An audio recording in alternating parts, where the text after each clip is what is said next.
Knowledge is power. Tawarnya, pengetahuan itu adalah kekuatan. Pengetahuan adalah kekuatan, bukan segalanya. Duit bukan segalanya. Ilmu pengetahuan bukan segalanya. Tapi dengan ada duit, kita punya kekuatan. Dengan ada ilmu, kita punya kekuatan. Sekarang anak-anak kami tidak lagi zamannya anggar jago, preman, nggak lagi. Saya kuliah dulu di Medan di SMA Harapan, salah satu SMA Bonafit tahun 96. Salah satu sekolah Bonafit, swasta termahal di zaman itu. Saya banyak bergaul dengan orang-orang, anak-anak bos-bos. Kenapa disekolahkan ayah saya? Setelah saya selesai, saya baru tahu.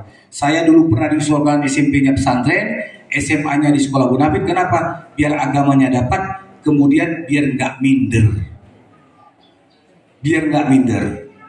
Berapa uang sekolahnya? Saat ini SD di Harapan itu 800.000 1 juta 1 bulan. Kalau nggak salah saya, yang pulangnya berapa itu? Rata-rata sampai 1 juta lebih sekolah di sana. Walaupun ada sekolah-sekolah sekarang yang lebih mahal, lebih bagus. Nah, tapi di zaman itu sekolah kami yang termahal, swasta terbaik di zaman itu. Kenapa? Knowledge is power. Dengan adanya ilmu pengetahuan kalian akan punya kekuatan. Maksudnya apa? Cari ilmu sebanyak-banyaknya di saat kalian masih duduk di bangku sekolah. Jangan minder. Harus optimis. Nah, jangan minder. Kalau kalian tidak punya ilmu, alamat kiamatlah kalian.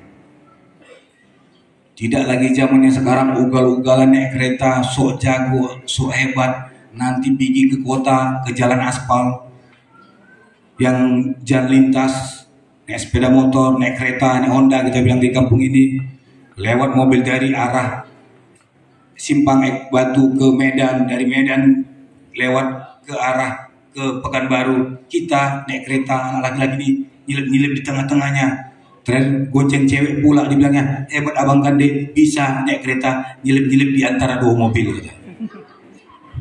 Bukan hebat kalian, nah. Supir itu yang ada otaknya, ngalah dia. Kalau nggak dikasih jalan, gencet di tengah-tengah itu.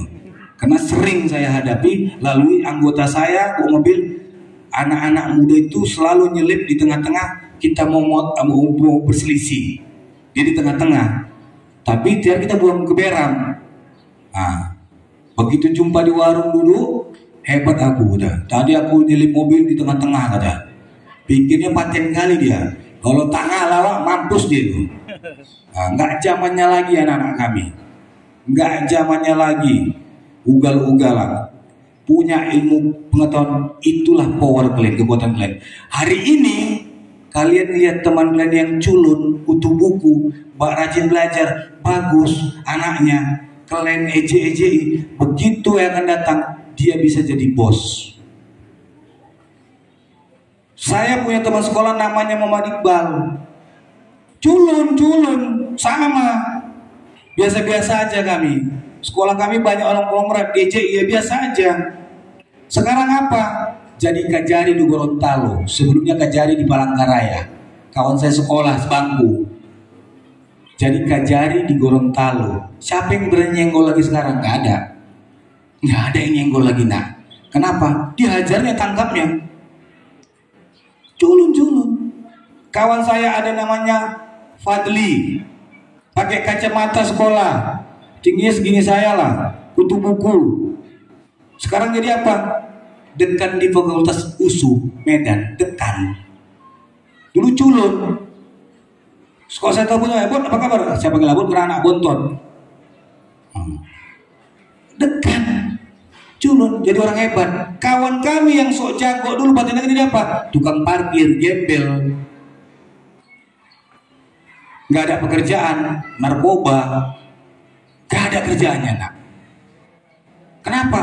Menyanyiakan waktu mudanya untuk mencari ilmu pengetahuan. Dia nggak tahu, pikirnya otot yang hebat. Pengetahuan itulah kekuatan, bukan otot. Pengetahuan itu, kalau kalian bongkar orang-orang hebat di Indonesia ini, nggak ada yang ototnya, otaknya yang berpikir semua. Pak Jokowi itu kurus, kelempengan, presiden dia. Presiden dia. Siapa yang berani ganggu dia? Nggak ada. Nggak ada. Bukan otot anakku, tapi pengetahuan itulah kalian ambil di masa saat ini pendidikan. Itu yang pertama. Knowledge is power. Ilmu pengetahuan itu adalah kekuatan. Yang selanjutnya apa? Akhlak. Knowledge is power, karakter bad is nothing, katanya. Kalau kau punya ilmu pengetahuan tapi karaktermu jelek, akhlakmu, attitude-mu, sopan santunmu, adabmu tak ada, sama aja dengan nothing, nggak ada apa-apa. Banyak orang pintar tapi dikalahkan sama orang yang pandai-pandai. Boleh pintar tapi harus pandai-pandai lah jadi orang. Di mana langit dijunjung kata orang tua kita, disitulah bumi dipijak. Bagaimana ada di kampung itu, bagaimana cara bermasyarakat, begitulah kau sesuaikan dengan kebudayaan mereka dan tidak melanggar syariah agamamu.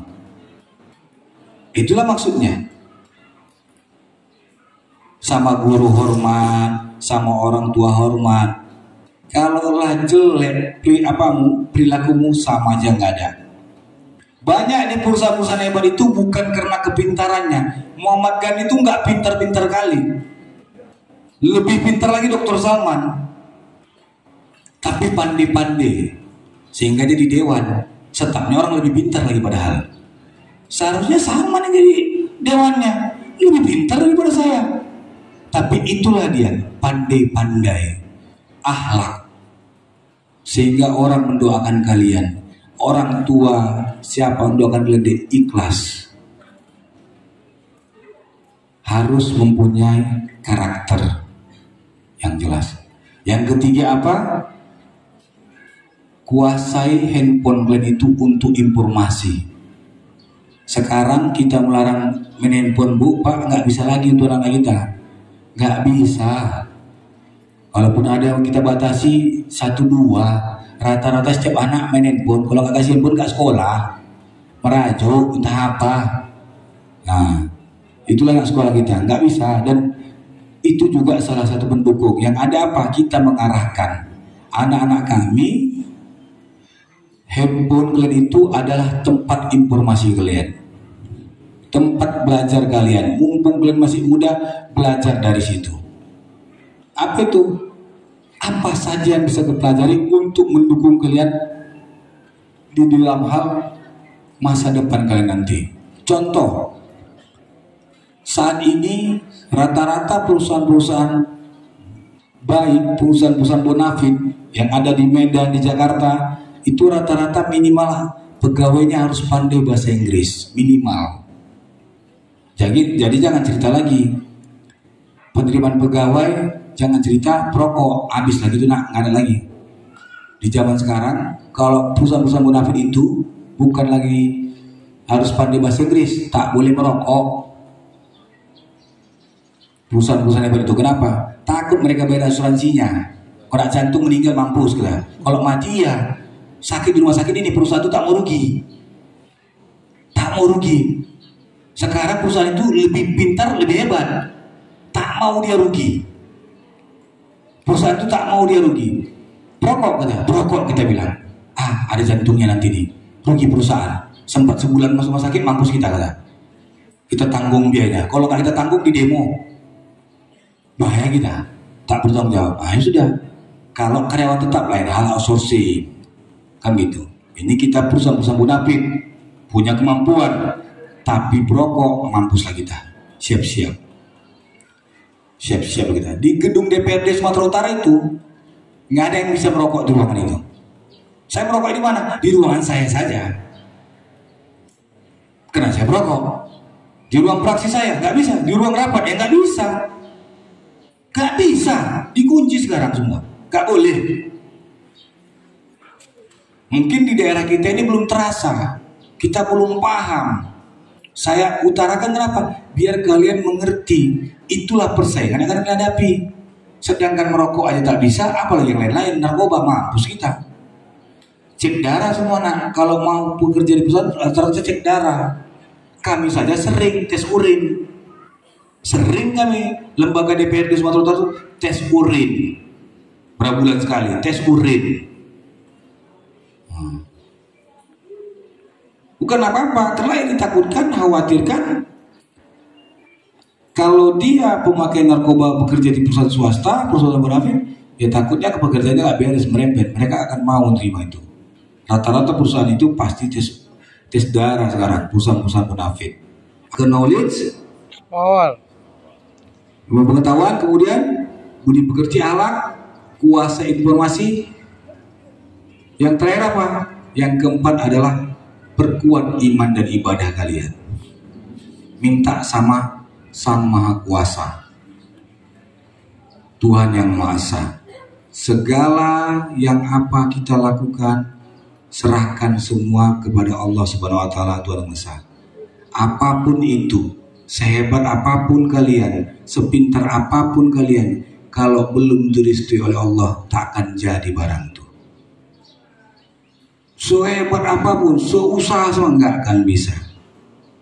Semua kalau ditanya adik-adik kami, anak-anak kami, ditanya orang-orang tua ini, mau jadi apa anaknya? Mau jadi jenderal, mau jadi ini.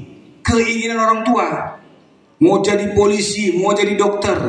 Keinginan orang tua. Dibantu orang tua, dibantu semua orang tua. Katakan dia anak mampu, begini mampu.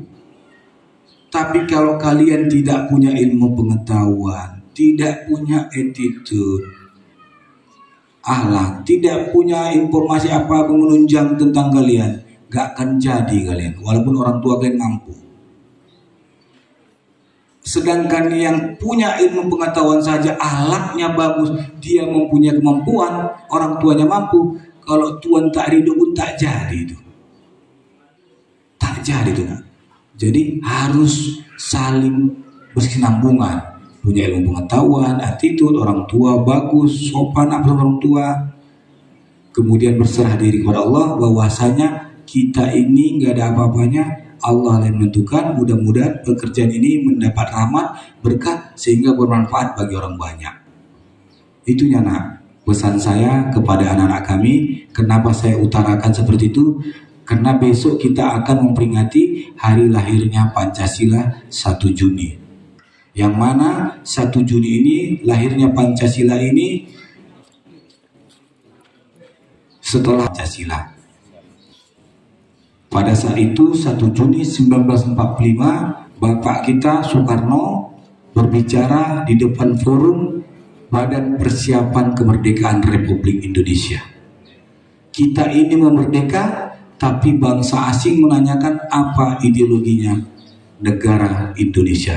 Tercetuslah di dalam rapat tersebut, Bapak Soekarno mengatakan Pancasila. Ada 5 sila walaupun panjang-panjang. Kalau kita urut-urut, dulu bukan Tuhan Maha Esa, dulu Allah Subhanahu wa Ta'ala. Seperti itulah.